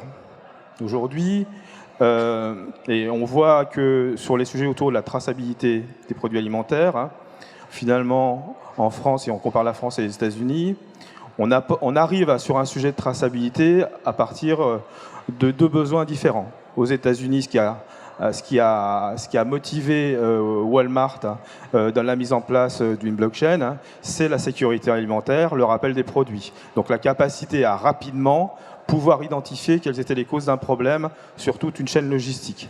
Dans notre approche aujourd'hui, où nous on s'inscrit dans l'évolution aujourd'hui de la société, à la fois à double titre, celle des attentes de la société qui est plurielle, qui est comme l'agriculture, mais qui a des attentes fortes aujourd'hui sur les qualités intrinsèques du produit, mais surtout aussi sur les conditions d'élevage. On va dire que l'expérience client, c'est bien sûr ce que je mange, mais c'est une façon de consommer de manière responsable ou de manière beaucoup plus éthique. Donc ça met en avant finalement dans les produits toute l'histoire finalement des pratiques qui conduisent à produire cette alimentation et qui fait partie des valeurs de la marque. Donc c'est important de pouvoir différencier ces produits à partir de faits, donc des données qui peuvent construire des valeurs dans une marque. Donc ça c'est plutôt un discours pour des industriels. La question derrière, c'est pourquoi avoir autant de données ? C'est peut-être pour pouvoir avoir un système qui est dynamique. Aujourd'hui, il y a un sujet sur toute la chaîne de valeur qui est partager des informations, pas le faire une fois par an. Si je prends le système actuel, aujourd'hui, il y a des cahiers des charges, on audite à la ferme 10%, donc un échantillon d'une population, donc on voit tout le monde dans 10 ans. Donc chaque année, on observe un certain nombre de choses et on dit c'est la généralité. Donc on a une photo instantanée, alors qu'avec les data et le numérique, on peut avoir finalement une espèce de vidéo permanente dont il faut gérer la gouvernance en termes de data, mais ça change complètement les choses. C'est-à-dire qu'on peut apporter du côté du consommateur et tout au long des acteurs de la filière des éléments plus dynamiques qui permettent de peut-être aussi de s'ajuster dans les deux sens. Peut-être de mieux maîtriser la demande ou l'offre et de faire des gains d'efficacité à peu près à tous les endroits de la chaîne. Là, on parle de gains. Alors, ça a de la valeur, ça permet de gagner de l'argent. Qui gagne de l'argent avec cette traçabilité ? Alors, aujourd'hui, la montée en gamme, et on voit bien tout le discours ambiant, la montée en gamme, c'est bien pour à la fois vendre plus cher un produit qu'un consommateur est capable de payer, et que la répartition de valeur soit réelle au niveau du producteur. Donc on est aussi sur des consommations qui se veulent responsables, en tout cas c'est le mouvement qui est fait. Il y a une sanction qui est j'achète pas mon produit, si le produit n'incarne pas ses valeurs. Donc là on est au début du mouvement, et pour pouvoir le réaliser, il faut des choses. C'est pas juste un discours incantatoire, c'est qu'à un moment, il faut amener des informations, il faut organiser des choses et il faut nourrir ces valeurs et la data, et en tout cas le numérique peut permettre d'y aider. Alors, je vais me tourner vers Frédéric Boussotreau parce que moi, pour un éleveur, quand même, depuis une quinzaine d'années, il y a quand même un mouvement. Vos produits, ils n'ont jamais été aussi tracés. Je ne suis pas sûr que vous soyez mieux payé. Donc comment vous le vivez, vous, quand on vous dit on va tracer toujours plus quelque part ça vous demande une démarche. Vous attendez quoi Je vais vous donner un exemple. Le cours de la viande a été à peu près stable depuis 30 ans. Mon père vendait à peu près, même peut-être voire mieux, en prix au kilo la viande que je la vends aujourd'hui. Et je vais vous prendre un modèle simple sur l'identification. L'identification, mon père, au début... L'identification, le bouclage, donc le début de la traçabilité en fait. Donc c'était un agent identificateur des EDE qui venait boucler les animaux et qui faisait tout ce qui était papier administratif. Il venait 2-3 fois par an, donc il posait la boucle, il posait le tatouage, parce qu'à l'époque c'était des tatouages dans les oreilles. Et donc mon père n'intervenait pas, ne faisait rien, on lui fournissait les boucles, il payait mettons à la base de 1. Aujourd'hui, moi en tant qu'éleveur, je fais tout. Donc, c'est-à-dire que je pose l'identification sur le veau, je le déclare, je le mets dans le circuit du SIG, qui est le circuit officiel de l'identification des animaux. Et aujourd'hui, l'identification me coûte 4 en base. Donc, quelque part, à un moment donné, il va falloir que toute cette avancée, cette traçabilité, qu'il y ait un retour On va pouvoir continuer comme ça à mettre une couche au millefeuille, que l'éleveur fasse de plus en plus de choses et que ça lui coûte de plus en plus cher, parce qu'aujourd'hui, l'identification bovine n'a jamais coûté aussi cher à l'éleveur n'a jamais coûté aussi cher à l'éleveur, quoi. Donc après, partir sur des choses, oui. On était parti aussi sur des boucles avec lecture possible, avec des scans. Bon, mais c'était un coût, par exemple, pour une boucle, c'était 1 € de plus pour l'éleveur, enfin, par boucle.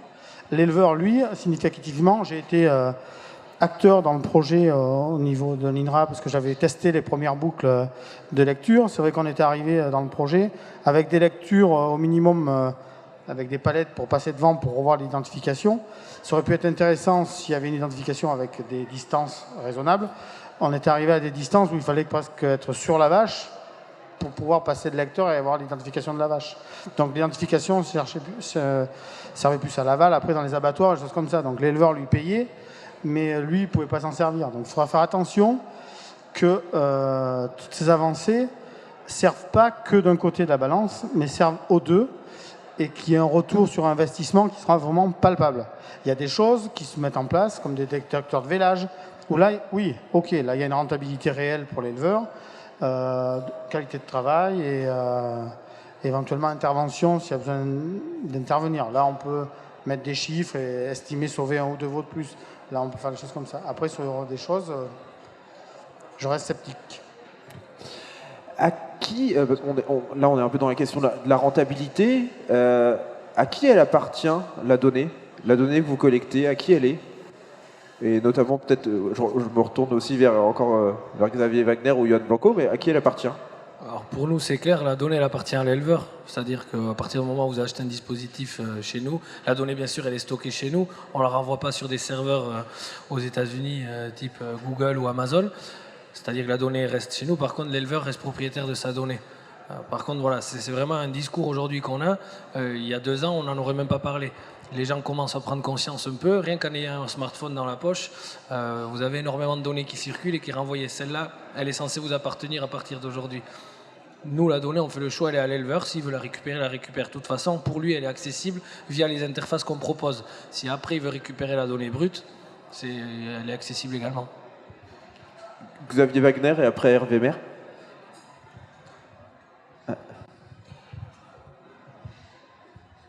J'ai une précision concernant notamment le robot de traite. Le robot de traite, il y a le monitoring. Et le constructeur doit être au courant à tout moment de ce qui se passe dans la machine. Parce que au niveau des interventions sur le fonctionnement du robot, il y a 3 degrés. Il y a des interventions que peut faire l'éleveur, si c'est accessible à lui, le concessionnaire qui est l'installateur, et des informations qui sont maîtrisées par le constructeur. Mais lui, c'est exactement tout ce qui se passe dedans. Et là, l'éleveur n'a pas accès à ces informations-là. Donc, quand on dit l'éleveur est propriétaire de ces données, si elles sont disponibles. Maintenant, les fabricants détiennent ces informations-là, et ce sont eux les propriétaires. Qu'est-ce qu'ils en font? Il y a, je dirais, aujourd'hui aucun protocole qui permet de dire qui peut disposer de ces informations. Est-ce que c'est encore une fois technique, scientifique ou commercial? Qu'est-ce qu'on va en faire? Xavier Wagner, il y avait une réaction de ce côté-là? Non, non. Xavier Wagner, je reviens quand même sur ma question, mais quelque part, vous avez de la donnée, vous l'achetez, et vous l'achetez à qui? Alors, je vais répondre au sujet de la propriété. En disant la chose suivante pour introduire le sujet, c'est que si je suis propriétaire d'une donnée, je vous la vends, je ne l'ai plus. C'est la définition de la propriété et de la cession. Donc il n'y a aucun intérêt à être dans ce modèle-là. On est aujourd'hui, par contre, et donc là on est dans une dimension juridique quand on dit ça. Ensuite, il y en a un qui la produit. Alors elle peut être industrielle, elle peut être déclarative, elle peut être tout le monde en réalité. Hein. Donc la centrale, parce que nous c'était nos fondements, hein, il y a 2 dimensions. C'est que ce qui a encadré, et il y a aujourd'hui des chartes, hein, je pense à Data Agri, qui prend en compte ce sujet-là, qui est la gestion des droits d'utilisation, c'est-à-dire d'être transparent sur à quoi va être utilisée la donnée, pour quelle finalité. Ça, c'est le sujet RGPD dans les sujets de protection de la data, enfin des données de vie privée. On n'est pas souvent sur des données de vie privée en élevage, on est plutôt sur des données B2B. Donc ce n'est pas forcément un problème juridique en soi, c'est plutôt un problème d'éthique. Et nous, on a mis ça au centre de notre modèle de partage.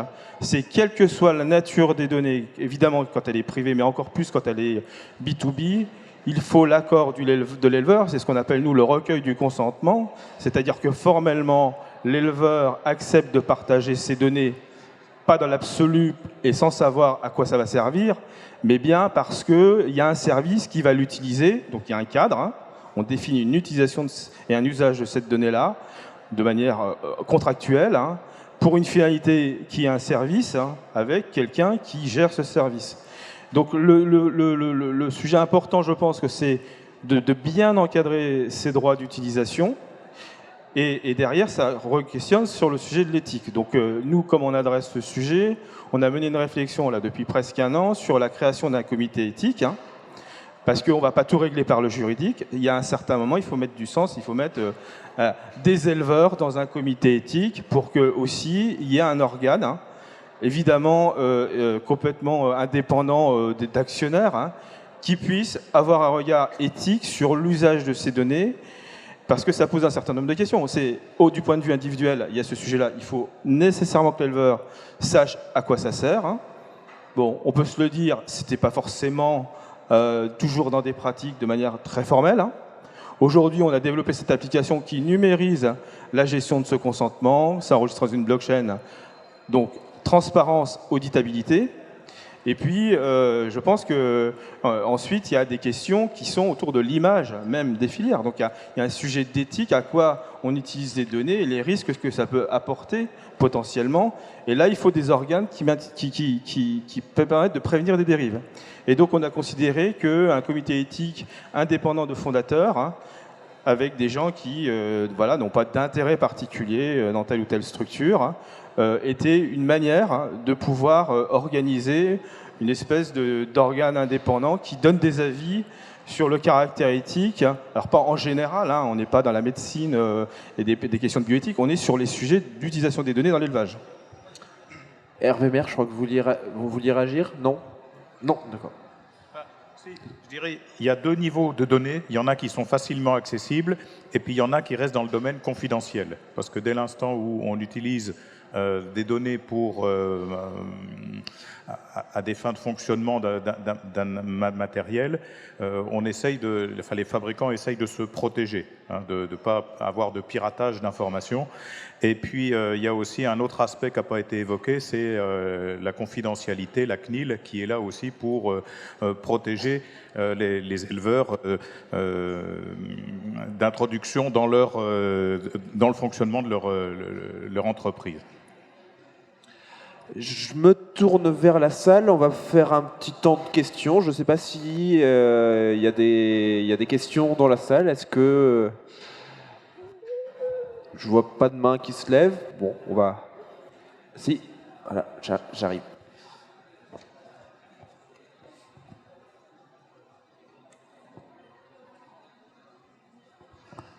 Bonjour à tous les participants.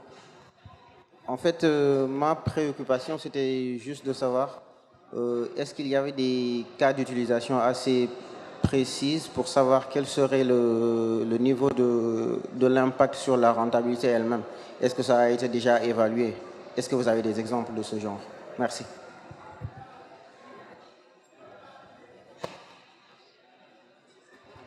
Non, c'est pas facile, mais ça, comme toutes les autres technologies qui arrivent en élevage, hein, dans le domaine de l'alimentation animale, c'est exactement la même chose.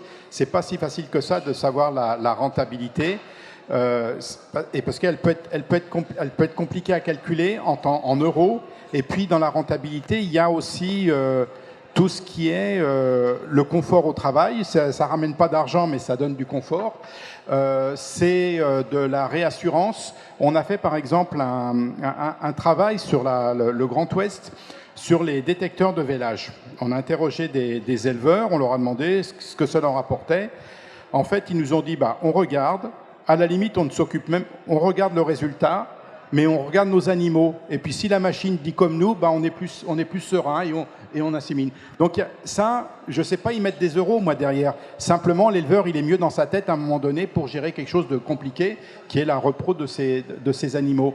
Donc la rentabilité en élevage, elle n'est pas si simple que ça. La rentabilité d'un robot, c'est de l'économie de temps de travail d'abord, parce qu'un robot, ça coûte 20% de plus qu'une salle de traite à même potentiel. Mais l'éleveur qui le fait, il s'y retrouve aussi parce qu'il y a autre chose derrière. Donc c'est vraiment compliqué de regarder la rentabilité. C'est pas j'investis 1 euro et j'en retire 1,1. C'est plus compliqué que ça. Johan Blanco, je vous passer le micro, s'il vous plaît. Ouais, moi, je dirais qu'il y a une rentabilité quand même principale, surtout dans ce que nous on propose, la géolocalisation, c'est le gain de temps. C'est le gain de temps de l'éleveur à retrouver ses bêtes. Alors c'est sûr, il y a des éleveurs qui ont les animaux à côté de la maison, à qui notre produit ne sera pas destiné. Mais prenez un éleveur en Corse avec qui on travaille, qui a ses animaux, on va dire, et c'est possible, à 2 jours de marche, et qui est arrivé sur place, il doit faire encore 2 heures pour les retrouver. Si avant d'y aller, il sait où elles sont, il gagne vraiment du temps. C'est un confort de vie, et le temps, aujourd'hui, on peut dire que c'est de l'argent, même si, pareil, je ne peux pas le catégoriser en euros. Par contre, vraiment, c'est un gain de temps, et le temps de faire autre chose, que ce soit sur l'exploitation ou à des fins personnelles. Donc au final, moi je le vois comme ça dans notre partie. Oui, là-dessus, c'est vrai qu'aujourd'hui, le gain de temps n'est pas palpable en euros, mais sur une exploitation, c'est primordial. Aujourd'hui, nous, un commercial qui vient à la maison, il faut qu'il ait pris rendez-vous, parce que j'ai pas le temps de le recevoir si c'est pas prévu. La génération de mon père, quand quelqu'un venait à l'improviste, il prenait le temps de le recevoir. Moi, aujourd'hui, dans mon timing, avec un salarié, s'il n'y a pas rendez-vous, j'ai pas le temps. Donc le temps est une notion non négligeable aujourd'hui en élevage. Est-ce qu'il y a d'autres questions? Madame, d'abord, juste derrière vous. Bonjour à tous. Tout à l'heure, vous avez commencé à parler notamment des années à venir et on a pris une voie de garage, on a parlé d'autre chose, excusez-moi. Vous avez parlé notamment de robots d'alimentation, nettoyage automatique. Est-ce qu'il y a d'autres choses qui sont en vue dans les années à venir ou dans les dizaines d'années à venir d'ailleurs, toujours dans la robotisation et l'automatisation?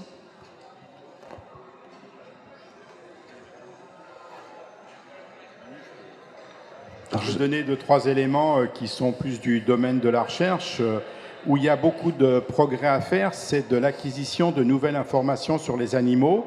Alors, il y a aujourd'hui des capteurs qui existent qui sont très simples. On a parlé d'accéléromètre tout à l'heure, mais un accéléromètre, ça mesure une accélération.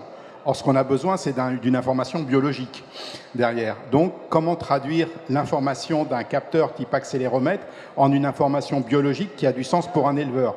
Ça, c'est une thématique de recherche sur laquelle on travaille beaucoup. J'avais donné tout à l'heure l'exemple de la température du rumen pour détecter des mammites.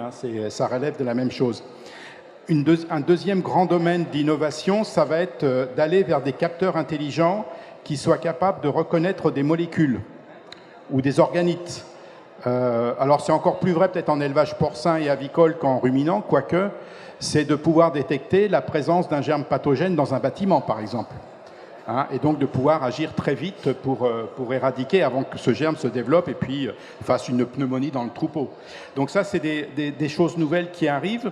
Et puis ce qui est aussi dans les tuyaux, ça a déjà été dit, c'est tout ce qui tourne autour des systèmes d'information, de la connexion entre toutes ces informations qui viennent de points divers pour en faire quelque chose qui soit vraiment utilisable par l'éleveur. Je prends souvent l'exemple d'un tableau de bord d'un avion, un Boeing ou un Airbus. Bon, moi, vous pouvez me mettre le tableau de bord devant les yeux, j'ai plein d'informations, mais je suis incapable de faire décoller l'avion ou de le faire atterrir. Et pourtant, j'ai toutes les informations devant les yeux, quoi. Donc ce côté-là, de transcrire cette information-là en un tout qui soit compréhensible et utile, est vraiment important et utile parce que l'éleveur aura dit « moi, c'est ça que j'ai besoin comme information ». Et je reviens à ce que je disais tout à l'heure, il faut qu'il y ait du bottom-up dans cette affaire. Monsieur. Je me présente, je suis Jaap de Boer, je suis hollandais. Donc ça me fait grand plaisir d'avoir Piet Oosterling de l'Université de Wageningen. La question, vous l'avez pas, oui, plus ou moins déjà touché ce sujet. Je peux vous dire, depuis 2004, je travaille au Kazakhstan. J'ai fait un projet dans le cadre de l'OCDE dans le Kazakhstan oriental pour amélioration de la qualité du lait et puis également pour augmenter la production du lait, etc. etc. Ce projet a duré 4 ans et demi. Pas encore tout à fait terminé, mais un des problèmes, c'est justement ce que vous avez touché, c'est justement de savoir pour un éleveur de capter de signes pathogènes, de signes sémiologiques, disons. Est-ce que ça existe déjà, cette production? Parce que le Kazakhstan, c'est un pays, disons, en voie de développement. Et pour moi, c'est justement intéressant. Je répète, depuis 2004, je suis actif. Fin avril, je serai de nouveau au Kazakhstan. Je discute au ministère de l'Agriculture ces sujets, mais la commercialisation pour les pays comme le Kazakhstan, même la Sibérie, et puis il y a également un mouvement, je suis actif également en Russie, le Kyrgyzstan, des pays en voie de développement pour savoir quel est le marché, où se trouve le marché. Les Hollandais ont marché, mais là, je constate que la France a également un marché maintenant. Bon. Oui, oui, tout à fait. Je pense que tous ces pays-là, ils vont franchir d'un pas, ils vont passer du 19e siècle au 21e d'un coup. Exactement comme l'Afrique est passée au téléphone portable sans être passée par le filaire, en fait. Et je pense que ça, je trouve que c'est quand même très bien pour le développement des sociétés et pour l'humanité en général. C'est-à-dire que ce qu'on a fait dans des pays dits développés, enfin OCDE, ça permet de faire des progrès très rapides dans des pays qui n'auront pas besoin de passer par toutes les étapes sur lesquelles on est passé et qui, j'espère, ne feront pas les erreurs que nous, on a fait, quoi. Voilà, exactement. Donc je crois beaucoup à ça, au développement de ces techniques-là ou d'autres, mais passer directement dans ces pays-là qui, d'ailleurs, n'auront pas d'état d'âme, parce que comme ils n'auront pas connu autre chose, ils pourront y aller directement, quoi. Pourvu qu'il y ait un petit peu d'argent pour faire l'investissement quand même, quoi, bien sûr, au départ.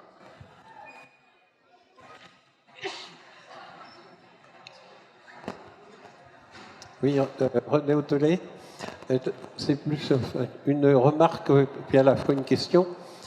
Et on a parlé beaucoup d'un modèle donc robotisé. Et suite, j'ai eu l'occasion de visiter la ferme des 1000 vaches, modèle controversé. Alors, j'appellerais pas ça un modèle industriel, c'est plus un modèle associatif, puisqu'en gros, c'est une vingtaine d'éleveurs à 50 vaches chacun, ce qui correspond aux chiffres.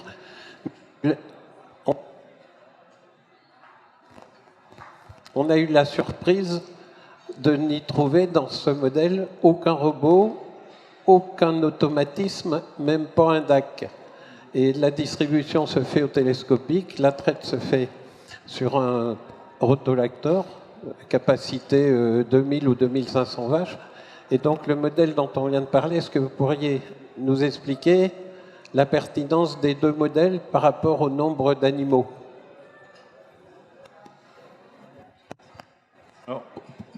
Pour situer la France au niveau de la taille des exploitations, on dit qu'il y a 3 500 000 vaches en lactation pour 60 000 éleveurs.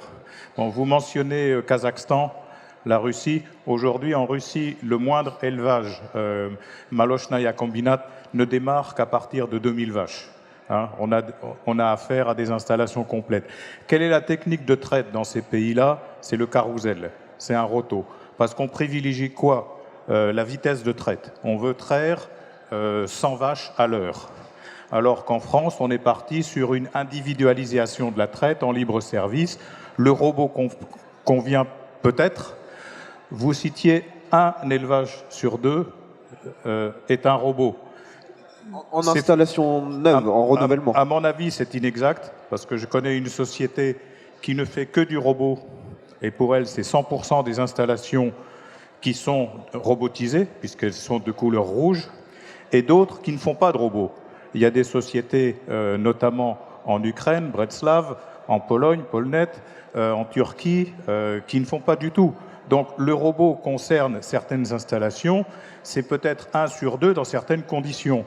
On a vu qu'en France, 8% des élevages sont équipés, il y a 60 000 producteurs de lait, le taux de renouvellement, une installation dure à peu près 10 ans, il se vend combien d'installations par an? Peut-être 3 000.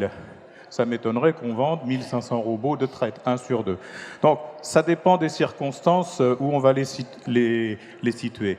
Autre chose, j'ai entendu dire, et peut-être vous allez me contredire, qu'il y a en ce moment un projet en Chine pour 100 000 vaches. 100 000 vaches qui sont destinées à un accord entre la Chine et la Russie pour produire suffisamment de quantité de lait. Alors, quand on dit en France 1000 vaches, c'est trop, bon, c'est peut-être une solution, mais au niveau international, on en est loin. Et peut-être plusieurs systèmes de production peuvent cohabiter, mais là, je crois que c'est un autre débat qui peut s'engager. Je ne sais pas si quelqu'un voulait rebondir dans Jean-Louis Perrault. Non? Oui. Non, j'ai dit une installation sur traite sur 2 en Bretagne, hein, donc c'est pas toute la France, et c'est les données de l'Institut de l'élevage. Mais j'avais cité ça parce que c'est quand même une grande région laitière, et c'était pour, voilà, c'est beaucoup moins que ça dans d'autres zones laitières. Hein. Est-ce qu'il y a d'autres questions? Bonjour à tous.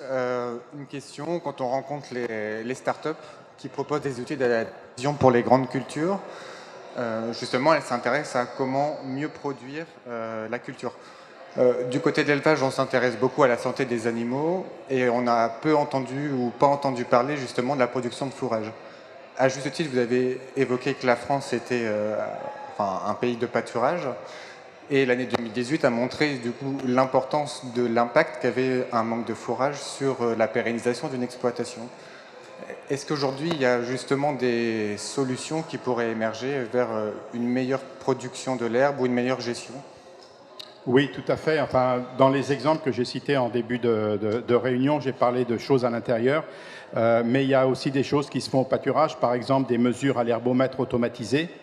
Ça existe. Les mesures au moment de la récolte des fourrages pour avoir en instantané la qualité de ce fourrage, ou en sens inverse, quand on répand des effluents d'élevage, avoir en dynamique ce que l'on met sur la parcelle en azote et en phosphore, c'est déterminé par infrarouge automatiquement. Donc c'est tout un secteur d'innovation, alors qui est moins riche que celui de l'animal à l'intérieur. C'est pour ça qu'au début j'ai parlé d'intérieur, parce que le marché, enfin, se fait beaucoup là, mais il ne faut pas négliger que le fait des animaux sont quand même dehors longtemps dans une année en France, dans les différentes régions, et que des domaines d'innovation pour l'élevage dit de précision se fera aussi dans ce secteur-là.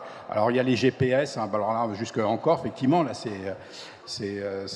on essaye de localiser les animaux, mais ça peut servir aussi pour comment localiser avec des systèmes de clôture électrique virtuelle, comment faire déplacer les troupeaux dans un territoire pour que les troupeaux mangent la végétation et évitent par exemple les feux de forêt. Hein. Il y a des choses qui peuvent aller jusqu'à ce niveau-là, donc dans des systèmes très extensifs où le numérique peut apporter quelques éléments de réponse. Hervé Maire. Oui. Je laisserai Hervé Maire. Oui, à ce propos, l'évolution, c'est qu'on est en train d'essayer aussi des robots en pâture pour la saison de pâturage. Donc on met les robots à l'extérieur et ils fonctionnent. Et je voulais préciser tout à l'heure sur le carrousel, sur les rotos, une société allemande est en train aussi d'expérimenter un robot pour l'accrochage et le nettoyage automatique des mamelles avant la traite. Et un robot, c'est 60-90 postes de traite en fonctionnement. Il va y avoir autre chose qu'il ne faudra pas négliger, c'est le capteur, la connexion. Ça va être la connexion et le réseau. La race limousine entraînement, un programme qui s'appelle comme la vache, quoi, Connect. Et en fait, le principal frein à cette mise en place de cette expérimentation, en fait, c'est la connexion réseau dans le Massif central, enfin, les zones mal desservies. Donc le progrès, il va falloir que derrière, on travaille sur la connectabilité de la chose, parce qu'en fait, plus on récolte de données et plus on fait des choses, plus il faut un réseau et des débits importants. Donc un des premiers freins qu'on n'avait pas pensé à l'époque, c'est celui-là. Tout à fait, enfin, c'est une problématique qu'on n'a pas parlé, à laquelle nous on est confrontés avec tout ce qui est objet connecté autonome. Donc aujourd'hui on utilise beaucoup les réseaux GSM classiques, sachant qu'en zone de pâturage c'est très compliqué. C'est pourquoi maintenant on travaille beaucoup sur des réseaux locaux qu'on va construire, donc des réseaux Sigfox, LoRa, qu'on va pouvoir construire nous-mêmes afin de couvrir, on va dire, une zone. Donc c'est des réseaux basse fréquence, radio, pour justement s'enlever, on va dire, cette problématique réseau. Mais c'est quand même un sujet qui revient pour tous les projets de recherche. Alors s'il y a un projet de recherche à un endroit précis, donc là on va aller équiper le réseau. Par contre, si un éleveur est éloigné et qu'il est vraiment tout seul, là ça va être un peu plus compliqué et pas très onéreux de devoir s'équiper de réseau. Oui, je voulais juste faire un commentaire sur le sujet des réseaux bas débit. C'est vrai qu'à un moment, il y a une limite, c'est si c'est pas connecté, les données elles remontent pas. Et donc on se prive finalement voilà, d'une ressource, hein, alors qu'on en a grandement besoin. Et on voit bien que tout le mouvement côté consommateur, c'est que on soit au pâturage, quand on fait de la viande, quand on fait du lait. Et donc il y a un sujet quand même qu'il faut couvrir. Donc on a la chance d'avoir des gens comme Sigfox, qui sont des sociétés françaises, hein, qui est un acteur national. Il y en a d'autres dans d'autres technologies. On essaye d'impulser, nous, une réflexion dans notre écosystème, hein, de partenaires, hein, où ça serait quand même bien d'éviter qu'on amène des passerelles, de multiplier des passerelles pour apporter des services à chaque fois supplémentaires. Donc il y a un sujet aussi de mutualisation de cette infrastructure. Soit elle existe déjà parce qu'il y a des opérateurs télécoms qui ont un réseau, soit elle n'existe pas, il faut la compléter, mais peut-être qu'il faut réfléchir à un système où on mutualise une infrastructure qui est techniquement par nature mutualisable, hein, et permettre finalement que on s'attache plutôt à l'enjeu du capteur et du service et qu'on se partage des données, plutôt qu'on aille systématiquement réinstaller des capteurs pour mesurer un certain nombre de paramètres. Donc je pense qu'il y a aussi un sujet de comment on favorise la connectivité dans les élevages, hein, et il y a encore beaucoup de zones blanches quand même, hein, aujourd'hui, et donc il faut, à mon avis, avoir une réflexion plutôt collective là-dessus, quoi. Donc on est sur le partage de données, finalement arriver à des réflexions sur le partage d'infrastructures communicantes dans les fermes entre plusieurs acteurs. Est-ce qu'il y a d'autres questions? Non, pour l'instant. Moi, j'ai une dernière question. Vous parliez tout à l'heure du plan de reproduction. Et quelque part, on tendait vers l'intelligence artificielle. La bonne décision, c'est celle qui sera rentable. Est-ce qu'un éleveur, dans les années à venir, il pourra lutter face à l'intelligence artificielle? Est-ce que du coup, il ne va pas devenir un simple exécutant, même si ça peut être un peu triste? Moi, aujourd'hui, je ne parlais pas d'intelligence artificielle, c'est plutôt des OAD, des outils d'aide à la décision qu'il faut développer. C'est-à-dire qu'il faut quand même garder le côté métier, parce que la plus grande connaissance, c'est quand même celle que l'éleveur a, et celle que les capteurs vont remonter, ça doit seulement être une aide pour lui à prendre la décision. C'est pas au capteur de prendre la décision ou à une machine. Vraiment, il faut, et nous, c'est un souhait qu'on voit remonter des éleveurs, parce qu'on travaille quand même avec des éleveurs dans tous les consortiums, c'est de garder, eux, le pouvoir décisionnaire. Et c'est pour ça qu'aujourd'hui, moi, je parlais plus d'outils d'aide à la décision que d'intelligence artificielle. Là-dessus, bon, je vais être très vigilant aussi. Peut-être. Bon, voilà, moi, je suis un vendeur de reproducteurs, donc je suis plutôt créateur de génétique dans l'âme.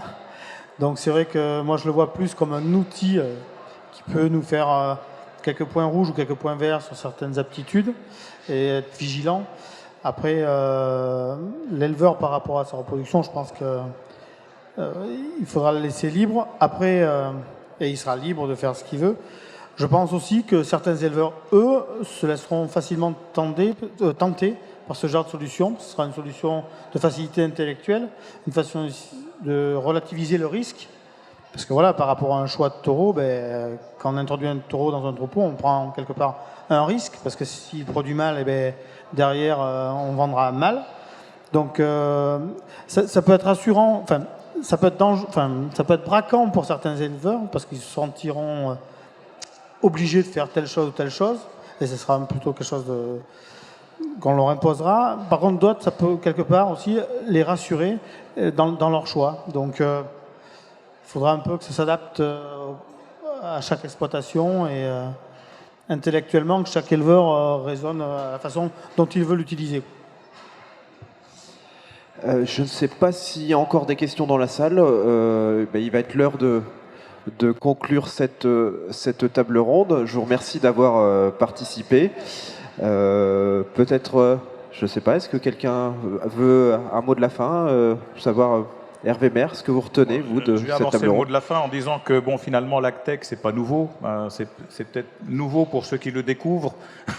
Et puis, finalement, vous citiez l'évolution de la mécanisation de la traite qui est apparue en 1890, au moment de la révolution industrielle.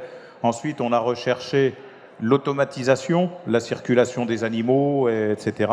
Et la robotisation, c'est quelque chose de beaucoup plus récent. Donc, on a procédé par palier, mais la technologie évolue, est en train d'évoluer, et bon, ça nous laisse des perspectives, je dirais, très passionnantes et intéressantes. Merci beaucoup. Écoutez, on va arrêter là. Maintenant, on va pouvoir, après avoir parlé data, AgTech, on va pouvoir laisser la place aux animaux et aux vivants sur ce ring. Merci.